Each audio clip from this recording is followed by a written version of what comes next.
we have been working through, I don't know, we're kind of calling this working through open door values, but what we've really done is we've heard from different voices in our community to hear their different perspectives on God, and in the process, I think we've learned a lot about ourselves. And so we're continuing that. We're going to do 2 more weeks just for what it's worth. And this week, I'm excited to have Stacy and Tammy come up and join us in just a second. Anyway, super excited. If we could have a round of applause for Stacy and Tammy who are going to join us.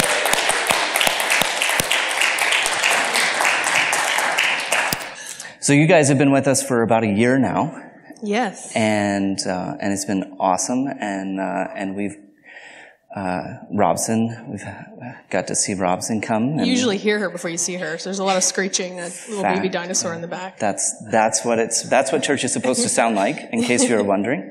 Screeching and baby dinosaurs. So she'll do that for you. So what we want to do is just sort of hear some of your story and how you've found God, how you got here, what life has been, and just sort of allow that to be part of the church's story as we go forward. So let's start with very straightforward, very simple. How did you, and this is open, how did you find God? Find God. Come to faith. First of all, this is a big deal for my wife here to be speaking at all in front of anybody, so I'm really proud of her. So yeah, she does. But I'll let you start. But then that's why probably I'll talk more. It's not because I'm stifling her. It's because I'm actually saving her. So, so I can let you go first. Okay. Is that loud enough? Up a bit more. Okay. Is that better?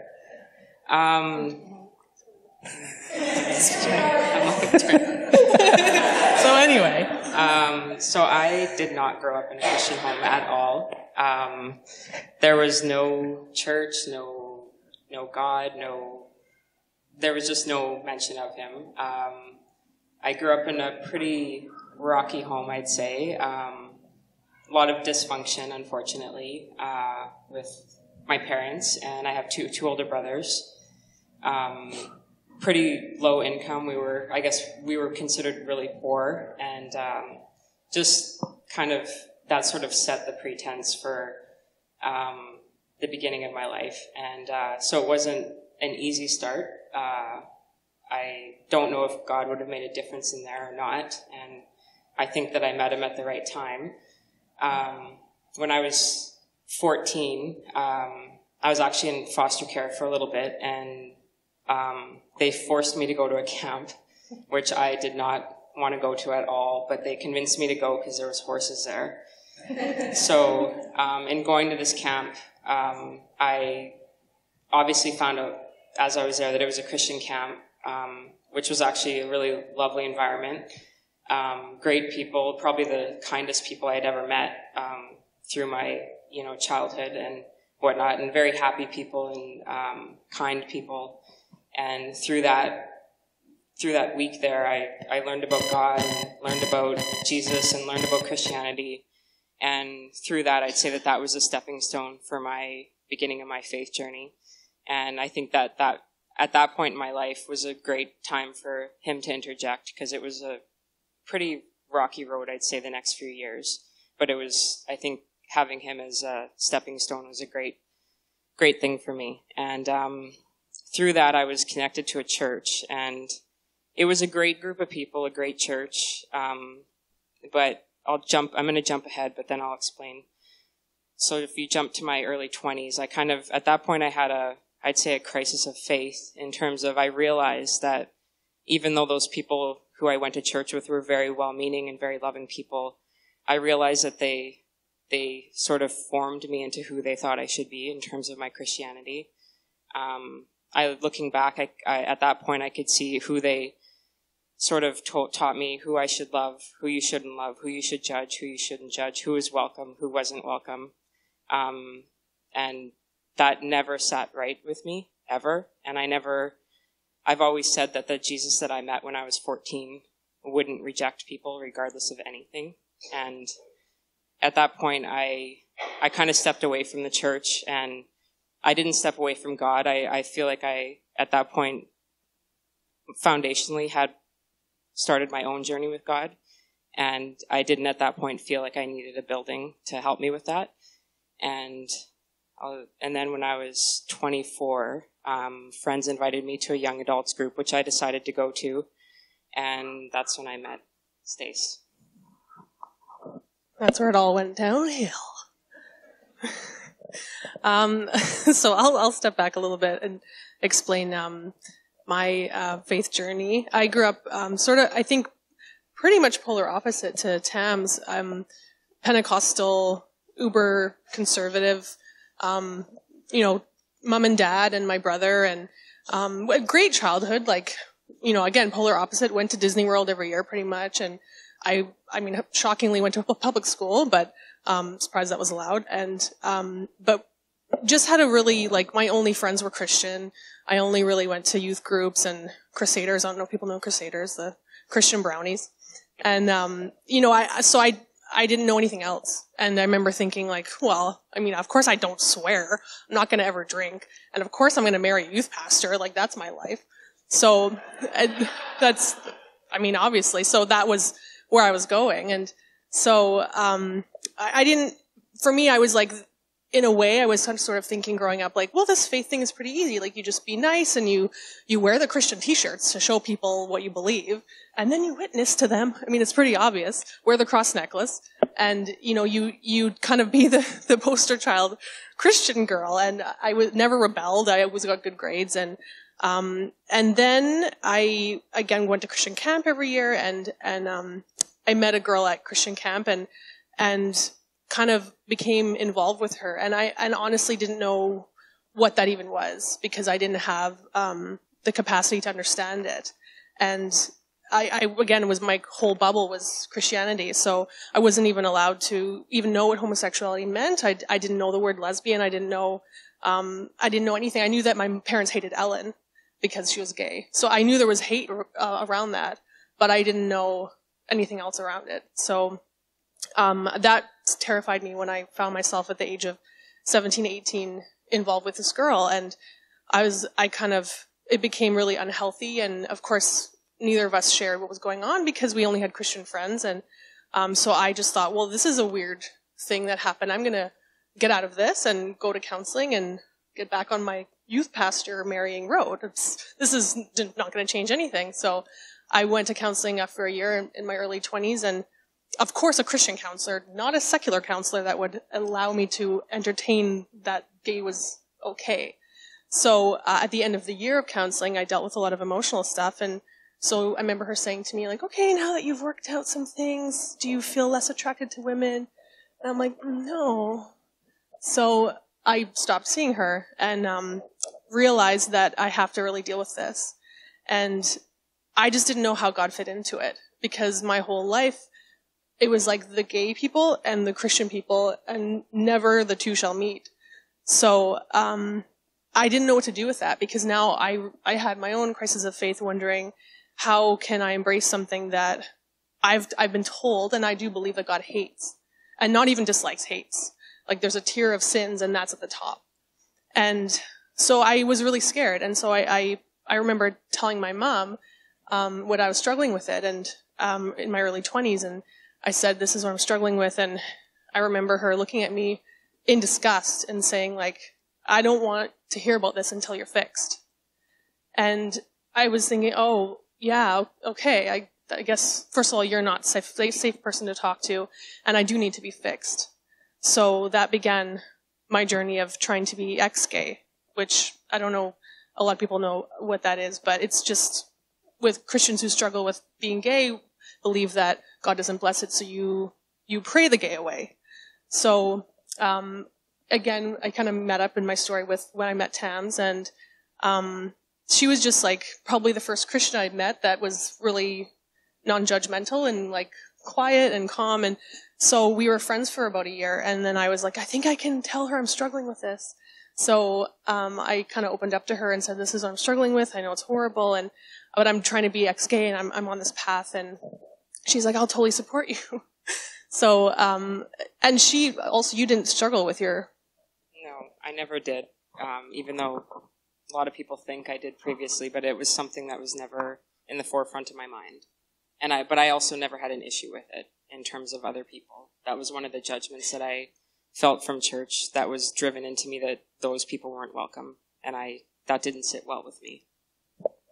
Yeah, so I decided, after about a year of us being friends, I decided I'm going to go, I feel like God's opening up this opportunity for me to go to an ex-gay conference in California. And I don't know, I got like a tax refund, and it was the same amount of money as I would spend, and I'm like, this is where God wants me to go, and I'll be fixed when I go here. So I went down there, and I met a lot of amazing and heartbreaking people. And we all were bonded by this intense struggle that we all loved God with a passion, but we hated that part of ourselves that we were trying to push away. And so it was a very like a mix of so many things. And that was a week or less. And when I came back, was when Tams decided to tell me what she realized, which was that she had feelings for me. And I think God is so ironic, because she's the only person that knew and was helping me in my struggle to become straight. So I was like, wow, that's interesting. I think I'll try it. I mean, it's worth trying. So that began a sort of a 7-year journey of us trying to figure out, can we be together? And basically it was just me. You were just like this, and I was like this, as Wendy's said before. It was me trying to figure out, where does God fit in? Because I wasn't going to choose one or the other. And I didn't think I had to, but people were telling me I had to. So, I just went up and down, in intense turmoil. I had felt so much chaos in my soul for going on 13 years. And, I was going to be turning 30. And I knew that God said to me, like, you need to choose, either commit or like cut her loose and decide what you want to do. So I spent a week alone with God, and I just like journaled and cried. And at the end of the week, I realized that I was listening to what God's people was telling me about it, but I actually didn't listen to what God was telling me about it. And I realized that I think for me, God didn't really care about the gender aspect. He cared about my commitment to him. And what if I take his hand in one side and her hand on the other and walk forward together? And what would that look like? And so we did that. And the day after I sort of wrote that commitment in my journal, I felt peace. And I had never felt peace in 13 years. And for me, that was my confirmation. I mean, I went through the verses and everything, of course, but for me, in my soul, that was God saying that this is, for you, this is right. So that's a really long-winded answer to how I found God. So then we got engaged, got married a year later in 2011, and moved to BC. Interject if you want to, Tams, but the one thing through my journey that I'll just precursor the story to is that so many Christians that I've met, and so many Christians that are still in my family and in my circles, they believe that if you're gay, you're embracing a lifestyle, and that lifestyle is separate from God. And to me, actually, my journey was walking towards God. And I think to be able to hold the term gay and Christian in the same sentence is asking for that tension that only God can bring peace to. So I'd actually made both of our faiths stronger by the fact that we were gay. So, but of course the churches don't necessarily see that. So, we moved to BC, and I was like, well, of course we're going to find a church, and this is who we are. So, I did my Google search, Christian church, and, in the area, we were in Coquitlam at that time, and I just decided I would be upfront. And, we moved to a new place. We're starting off, we were engaged, and I'm not going to be like, this is my roommate. This, like, because I'm not going to do the, this, under the table thing. Because God also said clearly to me to be authentic, and not to be waving a flag, but to be who you are, like to embrace that. I'm not ashamed of either of those labels. This is who I am. This is of many things of who I am. So I emailed churches and said, we we're a gay couple, we're engaged, and we are Christians, we consider ourselves Christians, and we want to know what your stance is because we want to be involved. We don't want to give our gay money only. We if it is, they'll take it. So we want to, we want to be involved like anybody else, any other straight member. We want to know what that looks like. So we wanted to be upfront because we've been hurt before. So we did a bunch of emails and I think I sent out 20 emails and got 18 of them back of the typical, "You're welcome, but we would want you to come, but." That's all you hear is the but. So, and of course all our friends are like, just go to the United Church, they welcome you. But has anybody chosen a church based on their sexuality? I know I wouldn't want to. So I want to go somewhere where I feel like matches with my faith. So I believe that God would line that up. It would just be a harder journey. So, we found the Cove, which is a little church in North Vancouver. And Sean, the pastor, is really similar to Bradley, and we met up with him, and he just wanted an open discussion. It was an Alliance church, a church plant of an Alliance church. It had been around for about 10 years, and we walked in the first week, always scared that people would be like, "That's the gay couple," because you know the looks. We know the looks. And they didn't really seem to be fazed by it. They were really friendly. We started going to a small group, like the second week we went, and I was helping with worship and the kids, and it was just a non-issue. We felt so blessed. We were just so encouraged by this community that, for the first time in my life, growing up in an evangelical church, to feel actually welcomed and like on equal footing. So, we thought, what could go wrong? So it was about 2 years we were going. And the church was small, and they had been having some difficulties with the board and financial issues. So the head of the Alliance Church from Toronto was coming in to do a church health assessment. And so they had said to the community of church, they said, well, he wants to do interviews with people who are regular churchgoers and just hear what you feel the Cove is doing and how it's doing. And we're like, well, we love this church. Of course we're going to talk to this guy. So we walk into this meeting, and there was 3 of them from the board.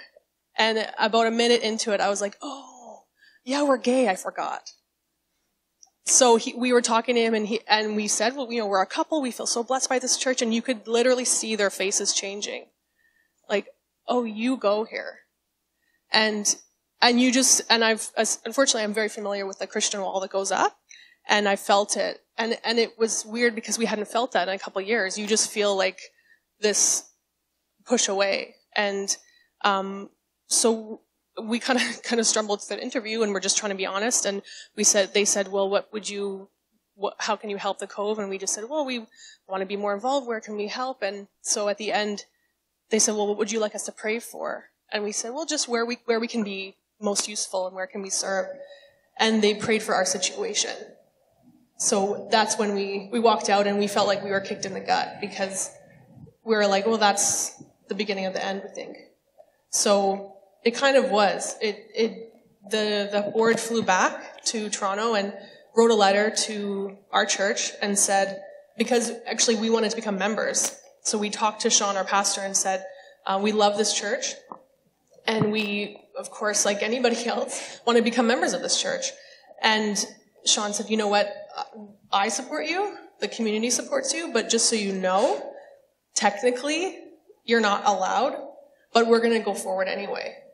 So the Alliance Church, of course, got wind of this and sent a letter and said, if you continue and go ahead and make them members, we'll close you down. And we'll cut your funding. And, because you're not allowed to. It says it in these rules that we've written that are clear. And, actually a really beautiful thing happened, because we had so many gay friends and growing up in churches, and when they came out, their church didn't think twice, just kicked them out.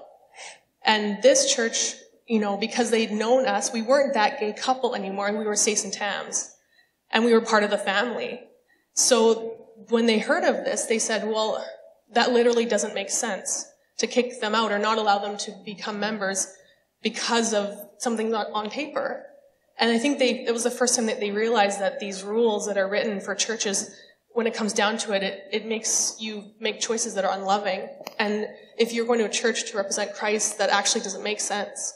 So we just kind of all talked about it. We prayed about it, and everyone agreed. Like, everyone in the community agreed, well, we're just gonna keep going. We're gonna make you members. So I think, I don't know, it was a few weeks later. And actually, Sean had asked me to do my testimony of how I found church the same week that we became members. And that was a really powerful thing for me. And I think it was how many weeks after that 3 weeks after that we were shut down. And the church initially said, well, we'll walk with you and we'll figure out how you can continue. And then the letter got lost in the mail. And we essentially had 2 weeks. So there was no way to figure out how to figure out new funding or anything. So we were all of a sudden having this last week, and it was like, this is the last service. And everyone was crying, and it was like a funeral, but at the same time, it was like so beautiful, because it was this community of people that were standing up for something instead of just allowing people to be kicked out because it's what you do as a Christian, you follow these rules. It was like, no, we're choosing to actually be Christ in the situation. So it was such a powerful and moving thing for us. We felt a bit bad in the sense that we were the catalyst, but also everyone felt like this is such a gift for us to experience Christ moving in this space. And so that's the story of Cove in a nutshell. That was 2013, I guess, that it closed, yeah. I mean, my parents heard about it, and they were like, that's what you get for going to a church that you're not willing to change who you are. Like, God will shut it down. And I said, no, I don't think it was God shutting it down. I think it was God's people making some mistakes, but love prevailed. And that's what stays with us. That's what stays with them, too. You're looking at me. Jump in if you have something. But I think my parents would hate that if they knew how much I used it, but I know they do. But I just feel like I love it, actually, because I feel like I have one foot in each camp, because those are two huge parts of who I am. And I feel like the Christian community, if I claim to know Christ and follow him, then they kind of have to listen to me. And if the gay community realizes that I'm married to a woman, and then they kind of have to listen to me. And so I find it's an invitation to invite grace from both sides and to hopefully be a bridge to talk to both communities, because Christians have made mistakes. I've been deeply hurt, but I love the community. Who everyone is we're trying to represent love, and so I would love for my gay friends to know what that's like. And so because I'm gay, they listen to me. And I would love my Christian friends to know what a lot of the gay friends that we have are like. And because I'm Christian, they'll listen to me. So I think it's important for me. I feel like we're a minority of minority, and I think that everyone has to kind of grow where they're planted. And I really want to make use of both of those terms, because it's really, really important to me. So it's kind of, I guess it's cheesy, but it's a calling, I guess. I don't know if you feel, I don't know what you feel about those kind of labels. Yeah, I'm not as much into labels, but I find I'm the same as you. I sort of back down using the word Christian because I see how people react, but I'm not ashamed of it, and I will talk about it if needed. I also don't have the background like Stace in terms of growing up with it, and I've seen her struggle so much with different guilt over stuff, and not even just the gay part of that, but just always trying to live up to this God that was presented to her that you had to be perfect. And so to me, that label, it's important, but it doesn't drive me. So I let her do that part. She's very good support. I love at work, like I work in animation, and I mean, of course, it's obvious that I'm gay. I don't say it, but I talk about my wife, and then I love the reaction when I was like, yeah, we went to church, and they're like, oh. Okay. It's because you have to come out as a Christian at work, and I think that that's such an amazing thing. And then the conversations open up like, oh, well, what kind of church is it? Like, because people always assume that like the Christians are not embraced by the gay people are not embraced by the Christian community. And that is true in a huge part, but it isn't true everywhere. And I think by people like us being vocal and saying, there are communities out there, like, let's be who we are, like, let's serve each other, let's love each other, let's have grace for each other, it can start to open up a larger circle and story and, getting past labels, like, just know us as Stace and Tams, and we just happen to be married to each other, just like everyone happens to be straight. I didn't, just as much as you chose to be straight, we chose to be gay, so it just hopefully will become a non-issue. I think hopefully we're moving towards that. Hopefully, and just being together. I mean, that's the goal, I guess, but we have a long way to go in the churches, in my opinion, in the Christian churches, because, I mean, again, when we found ODC, we did the same bunch of emails and looked in Maple Ridge and the greater area, and I think I sent out like 15 emails, and 13 of them were quite negative, and I mean, yeah. Mine wasn't all of that. Well, yours was like, let's talk. That's a great response, because I would love that response I would love to talk to any other pastor and like just get to know like who each other are, instead of having ideas about something before you know the people that label's attached to. And, I'm totally willing to have open conversations, and it's not easy, but let's keep talking and, and kind of land in the same place where we're God's the common denominator. And I think that's the most important thing. I found it discouraging when you were like, what are nice emails? And I was like, it was nice, but it wasn't, it was almost neutral in where church is. But that's nice. when you get your welcome but, and then they literally list verses to remind you in case you haven't seen these, it might change your stance. Oh my word, I'm now straight. I did not see these verses before. So you didn't do that. So in my books, that was like amazing. I mean, I don't seek it as much as Stace does, but we also have a 9-month-old daughter now who, because of the Cove, I think I realized like how important community is for her. And we've talked about it a lot, and we never want her to feel less than, ever, or different, or separated, or she's on that side because of who her mums are. And when we started coming here, when we met you and Jenna actually that first night, I wasn't thrilled to be going. I had a big wall, and I assumed that you guys were going to be the same way. And you weren't at all. And we came the next Sunday, and I was pretty pregnant by then. And we were embraced, and we were loved. We've never felt awkward here. We were supported through our pregnancy, through when Robson was born. We were flooded with meals and support and encouragement and love. And I think for me now, that's the one thing that's shifted for me, is that it's important because of her. And I want her to experience this community, and I want her to know what these type of Christians are in this building, and to know that anybody can walk through the door, and that's okay.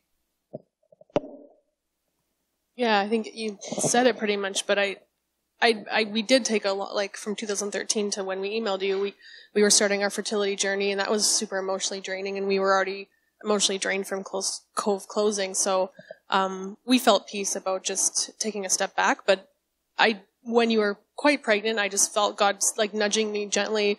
He's always so gentle with me, and but always there. Like, you should just look. You might be encouraged. So I usually have to give her a lot of like, hey, so my email, like, what do you think? Later, though, I give her a wide wide circle and she comes around. But I've always felt that, just like family, we're going to maybe hurt each other, but family is so important and community is so important. And as long as we kind of know where we're going and we know that everyone's going to be struggling at some point and we're all open to having grace and love for each other, then I think we're all going to be better for it being together than apart. I mean, I think that's what God made us for. We could be okay in our house by ourselves, but we're so much better and so much more like a flower, like more open and willing to serve others because of everybody here, and willing to go into our workplaces and be, because we're filled up, then we can kind of hopefully fill our community, and not even in just this building, but in our communities where we work and live. And I think as Christians, that's what we should be doing. And we need a place where we can come and be filled and so be supported, especially as new parents when we don't know what the heck we're doing. And, it's so nice to be able to be honest, like, oh, I had a rough week, or we're tired. I mean, don't need to talk about being gay. It's just parent is the parent, so that's been just beyond instrumental for us.